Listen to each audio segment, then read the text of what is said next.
23 करोड़ की कुल आबादी। योगी मोदी जिंदाबाद। आदरणीय महाराज जी। भारत माता की, भारत माता की, भारत माता की। वंदे वंदे वंदे। उत्तर प्रदेश सरकार की मंत्री श्रीमती रजनी तिवारी जी, लोकप्रिय सांसद और भारतीय जनता पार्टी के प्रत्याशी श्री जगदम्बिका पाल जी, भारतीय जनता पार्टी के जिला के अध्यक्ष श्री कन्हैया पासवान जी, लोकसभा के प्रभारी श्री समीर त्रिपाठी जी, लोकसभा के संयोजक श्री राम कुमार कुंवर जी,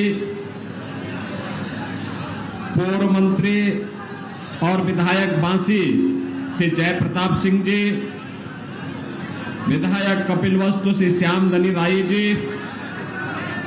विधायक सोरठगढ़ श्री विनय वर्मा जी, पूर्व विधायक डुमरियागंज श्री राघवेंद्र प्रताप सिंह जी, आज के इस कार्यक्रम में उपस्थित भारतीय जनता पार्टी, अपना दल, सुहेल देव राजभर पार्टी और निषाद पार्टी के सभी पदाधिकारीगण और उपस्थित बहनों और भाइयों, इतनी भीषण धूप में भी भारतीय जनता पार्टी और भारतीय जनता पार्टी के प्रत्याशी के समर्थन में आप सबने जो उत्साह दिखाया है, इसके लिए मैं आप सबका हृदय से अभिनंदन करता हूं।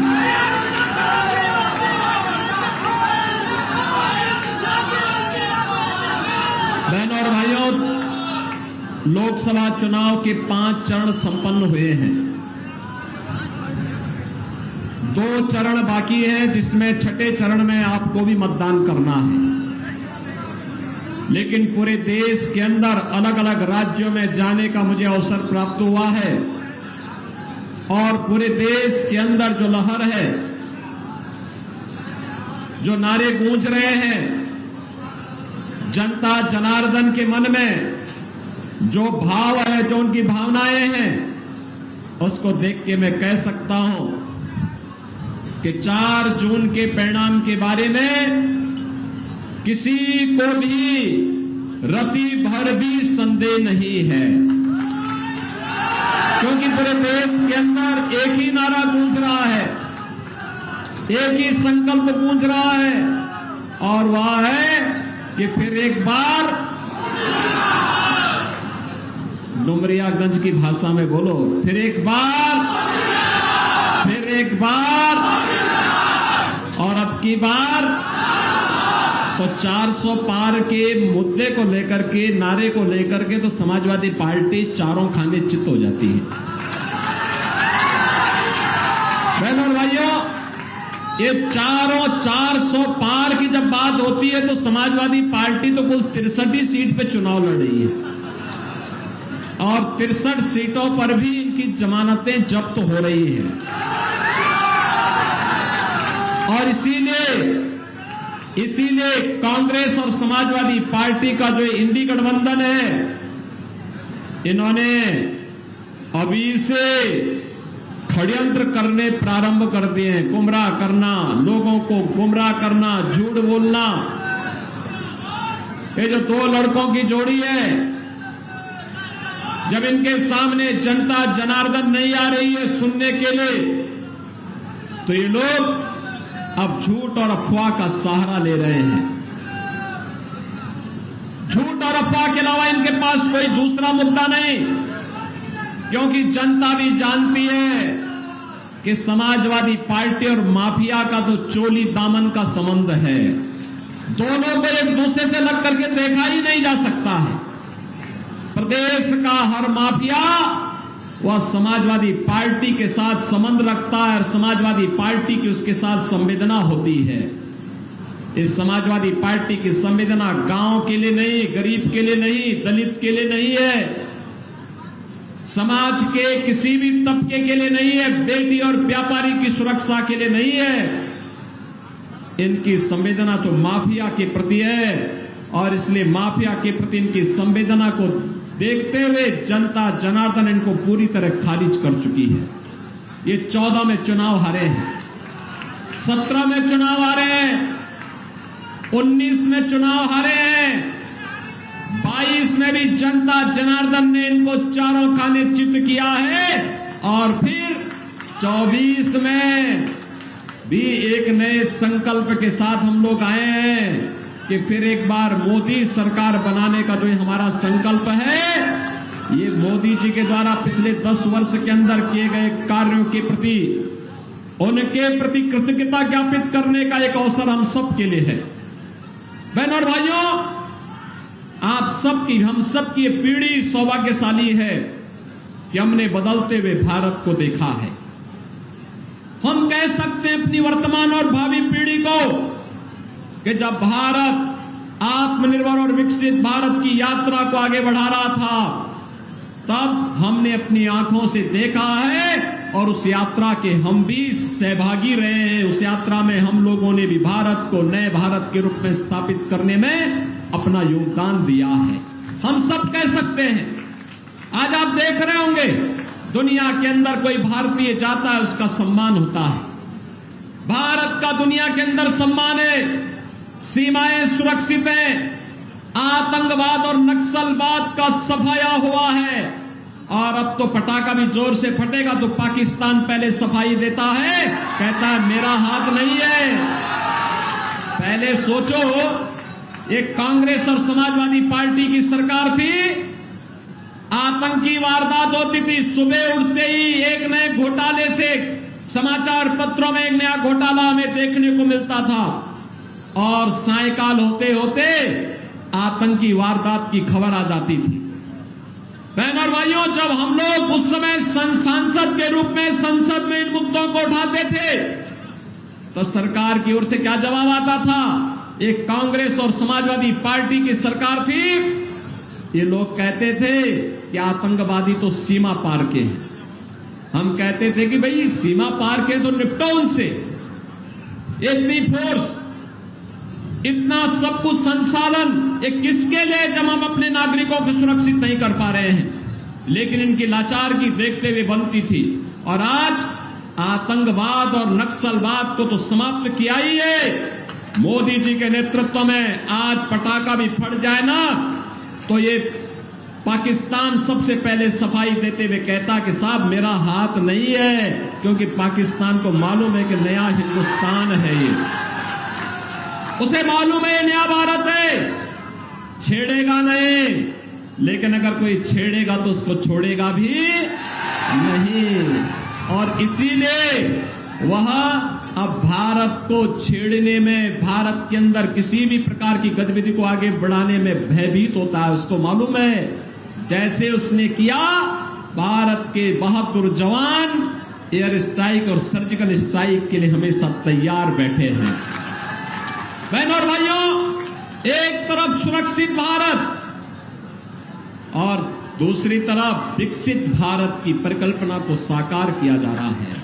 याद करिए, सिद्धार्थनगर, गोरखपुर से सिद्धार्थनगर होते हुए बलरामपुर मुझे अक्सर जाना होता था और मुझे 6 से 8 घंटे लगते थे। सड़कें खराब थी, चलना फिरना मुश्किल था। लखनऊ नहीं जा सकते थे, गोरखपुर नहीं जा सकते थे, बस्ती नहीं जा सकते थे, नेपाल नहीं जा सकते थे, बलरामपुर नहीं जा सकते थे।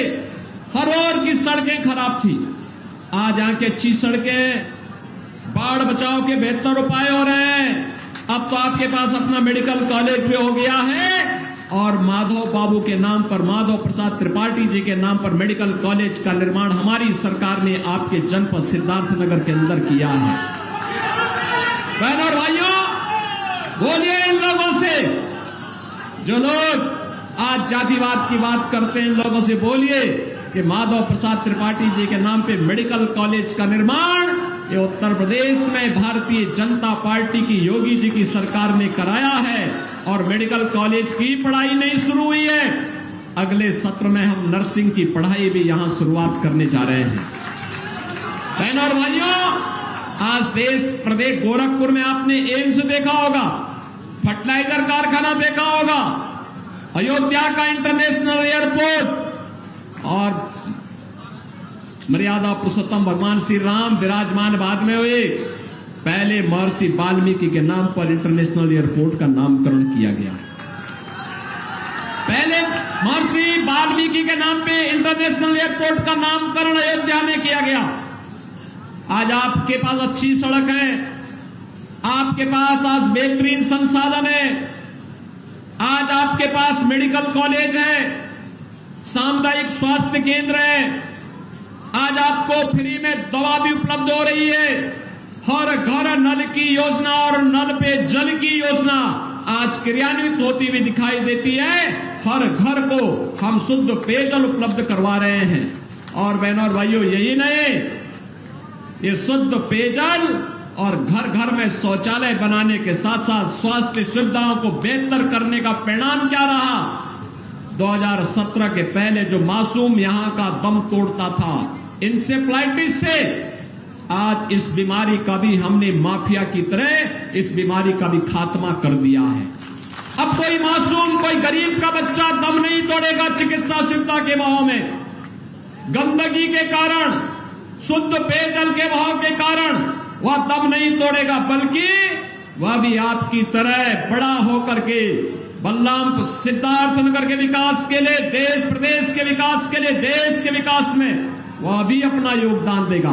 आज IIT बन रहे हैं, IIM बन रहे हैं, IIIT, NIT जैसे संस्थान बन रहे हैं, एम्स बन रहे हैं। उत्तर प्रदेश में 2 एम्स बन चुके हैं। लगातार इस प्रक्रिया को आगे बढ़ाया जा रहा है। बहनों और भाइयों, विकास भी है तो गरीब कल्याण भी है। मैं पूछना चाहता हूं, जो लोग हिंदुस्तान में रहकर के पाकिस्तान का राग अलापते हैं, मैं उनसे बोलना चाहता हूं, क्यों हिंदुस्तान पे बोझा बने हुए हो? चले जाओ पाकिस्तान में। पाकिस्तान के हालात आप देख रहे होंगे, क्या हाल है पाकिस्तान के। भारत 4 वर्ष से फ्री में 80 करोड़ लोगों को राशन की सुविधा दे रहा है और पाकिस्तान में 23 करोड़ की कुल आबादी, और वह भी भूखों मर रही है। गली के जीवों की तरह, जैसे एक रोटी का टुकड़ा कोई गली में फेंक दे और गली में कुछ जीव आपस में लड़ते हैं गली के अंदर उस रोटी के टुकड़े के लिए, ऐसे पाकिस्तान के अंदर 1 किलो गेहूं के लिए, 1 किलो आटा के लिए छीना झपटी हो रही है, आगजनी हो रही है, तोड़फोड़ हो रही है। व्यापक वातावरण वहां का खराब हो रखा है। आज ये स्थिति आपके पाकिस्तान की है। और इसी में ये समाजवादी पार्टी और कांग्रेस के लोग कहते हैं कि पाकिस्तान के खिलाफ मत बोलो, उसके पास एटम बम है। मैंने कहा एटम बम हमारे पास भी है, हम भी जानते हैं, हम भी जानते हैं। पाकिस्तान तो कुछ दुस्साहस किया नहीं कि उसका अस्तित्व ही समाप्त तो हो जाएगा अगर उसने भारत के खिलाफ कोई दुस्साहस किया तो। और इसलिए बहनों और भाइयों, आज मैं आपसे कहने के लिए आया हूं यही, आज जो सुरक्षा का बेहतर माहौल है, आज जो विकास की प्रक्रिया के साथ जोड़ा गया है, 60 करोड़ लोगों को देश के अंदर 5 लाख रुपए प्रतिवर्ष स्वास्थ्य बीमा का, आयुष्मान का कार्ड की सुविधा भी है। पहले कांग्रेस के समय में तत्कालीन प्रधानमंत्री कहा करते थे कि 100 पैसा बेचते हैं, नीचे केवल 15 पैसा पहुंचता है। आज ये स्थिति नहीं है। आज तो आपके पास जनधन अकाउंट खुल चुके हैं। पैसा लखनऊ या दिल्ली से आता है, सीधे आपके अकाउंट में आता है। किसी को वृद्धा पेंशन, किसी को निराश्रित महिला पेंशन, किसी को दिव्यांगजन पेंशन, किसी को सरकार का कंपनसेशन, किसी को आपदा का राहत का पैसा, किसी को आगजनी का पैसा, किसी को बाढ़ राहत का पैसा, सीधे उसका आपके अकाउंट में पैसा आता है। आपको किसी इधर उधर भटकने की आवश्यकता है ही नहीं। एक क्लिक हम लोग लखनऊ में करते हैं, अगले क्षण पैसा आपके अकाउंट में आ जाता है। आपको इधर उधर तक चक्कर लगाने की आवश्यकता नहीं पड़ती है। अब सोचिए, 12 करोड़ किसान सम्मान निधि का लाभ देश के अंदर प्राप्त कर रहे हैं। पहले किसान आत्महत्या करता था, नौजवान पलायन करता था। आज 12 करोड़ घरों में शौचालयों का निर्माण हो गया है। 10 करोड़ घरों में उज्ज्वला योजना का कनेक्शन पहुंच गया है। और हमने यूपी में तो व्यवस्था की है कि होली और दीपावली के अवसर पर एक एक भरा हुआ फ्री सिलेंडर उन सभी परिवारों को उपलब्ध करवाने का काम कर रहे हैं और लगातार ये जारी है। बहन और भाइयों, एक और ये गरीब कल्याणकारी योजनाएं, वही हर गरीब के सिर ढकने के लिए एक एक आवास, 4 करोड़ आवास देश के अंदर मिले हैं। इसमें 56 लाख आवास तो अकेले यूपी के अंदर हमने उत्तर प्रदेश के वासियों को दिए हैं। और मोदी जी ने घोषणा की है, चुनाव परिणाम आने दीजिए, फिर एक बार मोदी सरकार जब बनेगी तो बनते ही 70 वर्ष से ऊपर के हरेक व्यक्ति को 70 वर्ष से ऊपर के हरेक व्यक्ति को प्रतिवर्ष 5 लाख रुपए की स्वास्थ्य बीमा की सुविधा उपलब्ध करवाएंगे। 5 लाख का उपचार वह कहीं भी देश के अंदर जाके करा सकता है। और यही नहीं, जो बचे हुए गरीब हैं उनके भी अगले 5 वर्ष के अंदर आवास बनाने का काम कोई करेगा तो ये कह दिया है भारतीय जनता पार्टी की मोदी सरकार कराएगी। बहनों और भाइयों, आज आपके पास बाढ़ बचाव के भी बेहतर उपाय हो चुके हैं। विकास भी है, सम्मान भी है, सुरक्षा भी है, गरीब कल्याण भी है। इन सबको आगे बढ़ाने के साथ साथ आज के दिन पर आप में से कितने लोग अयोध्या दर्शन करने के लिए गए हैं? वाह भाई, पूरा सिद्धार्थ नगर ही दर्शन करके आ गया। इधर अयोध्या अब अच्छी लग रही है ना? लग रही है ना? देखो, हमें अवसर मिला तो अयोध्या में रामलला को विराजमान कर दिया। और इस समाजवादी पार्टी के लोग राम भक्तों पर गोली चलाते थे। समाजवादी पार्टी के महासचिव का बयान आपने पढ़ा होगा। क्या कहते हैं? कहते हैं राम मंदिर बेकार बना है। अरे बेकार तुम अपने आप को नहीं कहते हो। राम तो जगत नियंता है, परमपिता परमेश्वर हैं, वह तो इस सृष्टि के रचयिता है। और राम के बगैर हमारा कोई काम नहीं, और जो राम का नहीं वो हमारे किसी। हमें स्पष्ट बोलना चाहिए, जो जनता की आवाज है देश के अंदर, कि जो राम को लाए हैं, जो राम को लाए हैं, हमको यही बोलना है और इसी मुद्दे को लेकर के आगे बढ़ना है। ये राम भक्तों पर गोली चलाते थे। याद करिए, जब ये सपा और कांग्रेस का गठबंधन होता है, कोई अनर्थ जरूर होता है। जब केंद्र में कांग्रेस की सरकार थी, प्रदेश में समाजवादी पार्टी की सरकार थी, तब अयोध्या में राम जन्मभूमि पर आतंकी हमला हुआ था। काशी में संकट मोचन मंदिर पर आतंकी हमला हुआ था। तब अयोध्या, लखनऊ और वाराणसी की कचहरियों पर हमला हुआ था। और अखिलेश यादव जब मुख्यमंत्री बने थे, इन्होंने सबसे पहला काम क्या किया था मालूम है? आतंकवादियों पर दायर मुकदमों को वापस लेने का शर्मनाक काम किया था। और तब न्यायालय ने इनको कहा था कि आतंकवादी छूटेंगे नहीं।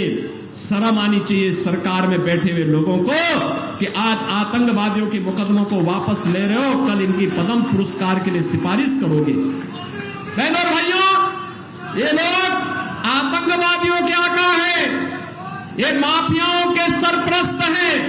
और इसीलिए हर अपराधी और माफिया 2017 के पहले जनता का खून चूसता था, गरीबों की जमीनों पर कब्जा करता था, फिरौती वसूली करता था, बेटी की सुरक्षा के लिए खतरे बने हुए थे। और आज जब इन सभी माफियाज को हम लोगों ने उल्टा टांगने का काम किया है, कुछ लोगों की राम नाम सत्य की यात्रा निकल गई है, तो अब समाजवादी पार्टी को पीड़ा होने लगती है। उनको पीड़ा होती है। ये क्या हो रहा है? ये किसी गरीब के साथ इनकी संवेदना नहीं है, किसी दलित के साथ इनकी संवेदना नहीं है। इनकी संवेदना माफिया के प्रति है। अभी आपने देखा होगा, ये दुर्दांत माफिया मरा था, उस माफिया के यहां मातम मनाने के लिए समाजवादी पार्टी के लोग पहुंचे हुए थे। देखा होगा ना आपने। देखो, कोई गरीब के साथ कोई घटना घटित हो जाए, इनकी संवेदना उस गरीब के साथ नहीं होती है। और इसीलिए आज मैं आपसे कहने के लिए आया हूं कि बहनों और भाइयों, हमें माफियाओं के सहयोगी, माफियाओं के सरपरस्त, अपराधियों के संरक्षणदाता, आतंकवादियों के आकाओं को फिर से देश की सत्ता में काबिज नहीं होने देना है, नहीं होने देना है। अगर आप कांग्रेस और समाजवादी पार्टी के मैनिफेस्टो को देखेंगे, एक खतरनाक साजिश है। एक अगर केवल कुछ ही पॉइंट उनको देखेंगे, उसमें वो कहते हैं कि अनुसूचित जाति, जनजाति और पिछड़ी जाति को मिलने वाले आरक्षण में से एक हिस्सा मुसलमान को दे देंगे। क्या आप अपना आरक्षण का अधिकार उनको देने देंगे क्या? अरे बाबा साहब भीमराव अम्बेडकर ने कहा था हिंदुस्तान के अंदर धर्म के आधार पर आरक्षण नहीं हो सकता, लेकिन ये कांग्रेस और समाजवादी पार्टी के लोग संविधान विरोधी आचरण करना चाहते हैं। आप सोचो, कोई इनसे पूछता है कि कैसे गरीबी हटाएंगे, कहते हैं झटके में हटा देंगे। का एक झटके में कैसे? कहते हैं संपत्ति का सर्वे कराएंगे, यानी आपके बाप दादों की जो संपत्ति होगी ना, उसका ये लोग सर्वे करवाएंगे। फिर उस पे आधी संपत्ति ये लोग हड़प लेंगे।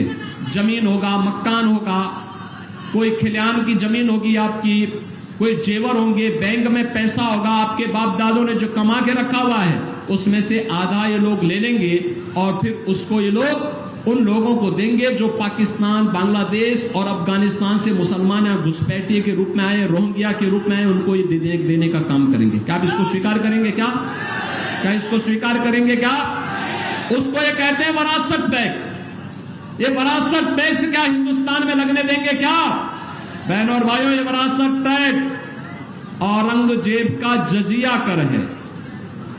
मुसलमानों में एक क्रूर बादशाह हुए थे, उसका नाम था औरंगजेब। औरंगजेब, कोई सभ्य मुसलमान भी अपने पुत्र का नाम औरंगजेब नहीं रखता।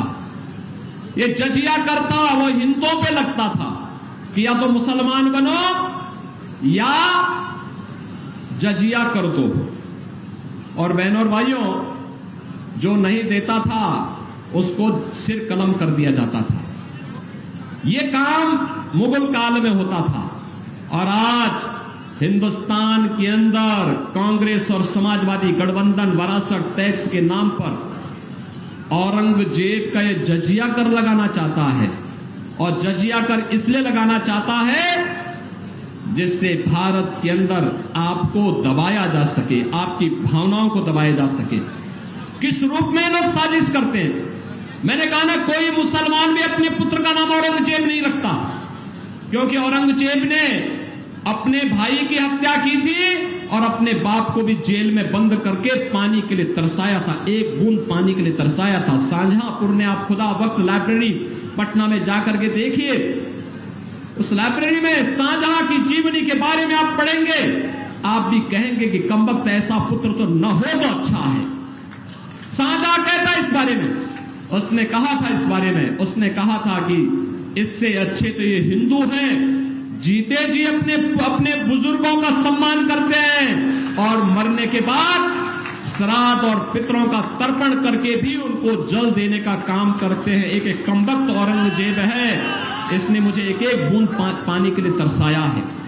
बहनों और भाइयों, आज इस क्रूर औरंगजेब की आत्मा इस समाजवादी पार्टी और कांग्रेस के अंदर घुस चुकी है। इसीलिए वरासत टैक्स की बात कर रहा है। क्या आप ये वरासत टैक्स देंगे? क्या हिंदुस्तान देगा? क्या इसको स्वीकार करेगा? क्या? और इसीलिए हम लोग आए हैं। मोदी जी ने कहा है आत्मनिर्भर और विकसित भारत। विकसित आत्मनिर्भर भारत का मतलब हर नौजवान के हाथ को काम, हर किसान की खुशहाली, हर बहन और बेटी की सुरक्षा की पुख्ता व्यवस्था, इस सब के लिए लगातार कार्य करना है। और इसीलिए हम लोग आए हैं। भारतीय जनता पार्टी आज कमल चुनाव चिन्ह के साथ आपके पास आई है। बहनों और भाइयों, जिन माफियाओं को गोरखपुर की जनता ने लात मार करके बाहर किया है, संत कबीर नगर की जनता ने जिन्हें वहां से ठुकरा के भेजा है, सिद्धार्थ नगर, यह तो महात्मा बुद्ध की धरती है, शांति और सौहार्द की धरती है।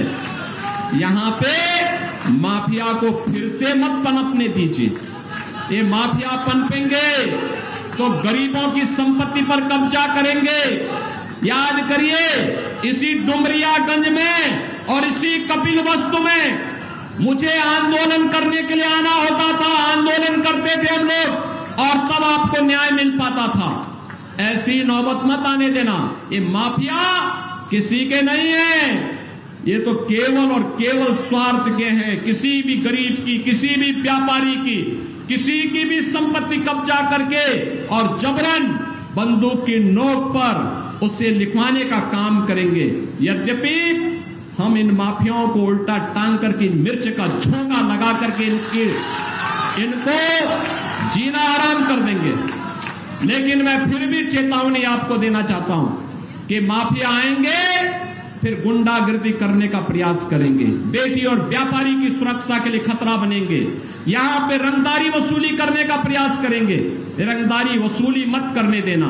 और इसीलिए अच्छा है, चुनाव आपका है, देश आपका है, भविष्य भी आपका है और वोट भी आपका है और फैसला भी आपका है।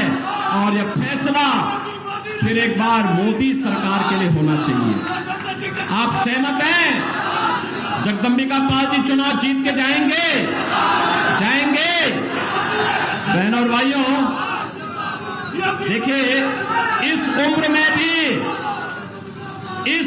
में भी जिस जुझारूपन के साथ एक कार्य करते हैं, मैंने देखा है, संसद में जाते हैं 10 बजे से 11 बजे से संसद सत्र में भाग लेते हैं, 4 बजे चल करके फिर सिद्धार्थनगर की जनता की सेवा के लिए लग जाते हैं, रात्रि भर चलते हैं, फिर अगले दिन सुबह 11 बजे संसद सत्र में, जो व्यक्ति संसद सत्र के दौरान भी यहां से 1000 किलोमीटर दूर दिल्ली में जाके संसद सत्र को अटेंड करके फिर जनता जनार्दन की सेवा में आके काम करता हो, जिस व्यक्ति ने न दिन देखा न रात देखा, न सर्दी देखी न गर्मी देखी, न बरसात में बाढ़ देखी, न किसी भी प्रकार के अन्य उसको देखा, लगातार आपकी सेवा के लिए समर्पित भाव के साथ जो व्यक्ति कार्य किया है, उस व्यक्ति को फिर एक बार मौका दिए जाने की आवश्यकता है। और सीधे पाल जी को फिर से सांसद बना के भेजने की आवश्यकता। भेजेंगे? सभी लोग सहमत हैं? सभी लोग सहमत हैं?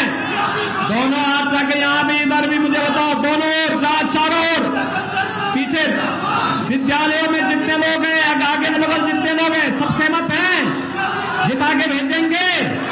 लेकिन बहनों और भाइयों, इसके लिए शर्त है, 2 बातें। आपको जिन लोगों ने हाथ उठाया है, आपके लिए 3 दिन का समय है प्रचार करने के लिए। 22, 23 और 24, 25 को चुनाव है।